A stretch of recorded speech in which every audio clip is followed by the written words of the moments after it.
hata Zimbwe Junior ilianza hivi hivi akaondoka, ambapo mdau mmoja wa michezo kutokea hapa Tanzania ameweza kufunguka vile ambavyo wachezaji wanaweza kuondoka kwenye vilabu vyake. Kwa mjibu wa mdau anadai kwamba kiungo wa Simba Alassane Maodo Kante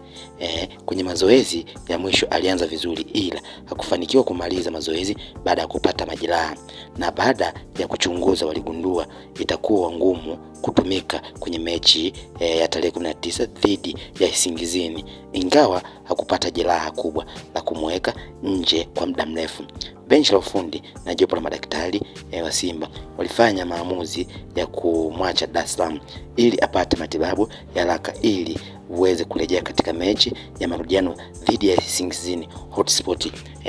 ya Eswatini. Hivyo mdau na kudai kwamba hata wachezaji wengi ambao wanaondoka huwa inakuwa ni hivi hivi, anaanza kwa kuachwa na kikosi hicho, huku wakiwa na visingizio vingi ambavyo havina ukweli, vingine vya ukweli, lakini baadaye timu inaona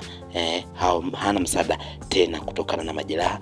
au wanaona ni bora aweze kuingizwa mtu mwingine ambaye ataisaidia timu mara kwa mara, ambapo imeelezwa Kante aliweza kuumia kwenye mazoezi ya mwisho ambayo yalitakuwa Young Simba waweze kujua wachezaji ambao wataondoka nao, na ndipo kwa bahati mbaya akaweza kupata majeraha hayo na kumfanya bakie Dar es Salaam, huku wenzake wakiwa wamekwea kwenda Eswatini kwa ajili ya kukutana na timu ya Singizini Hotspot katika mkondo wa pili katika kwa nia kuingia makundi kombe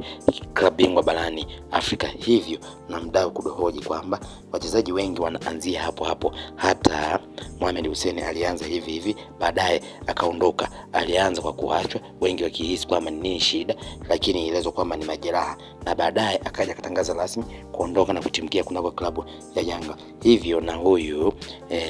Alassane Maodo Kante huenda ikawa ndio hatua za mwanzo kabisa.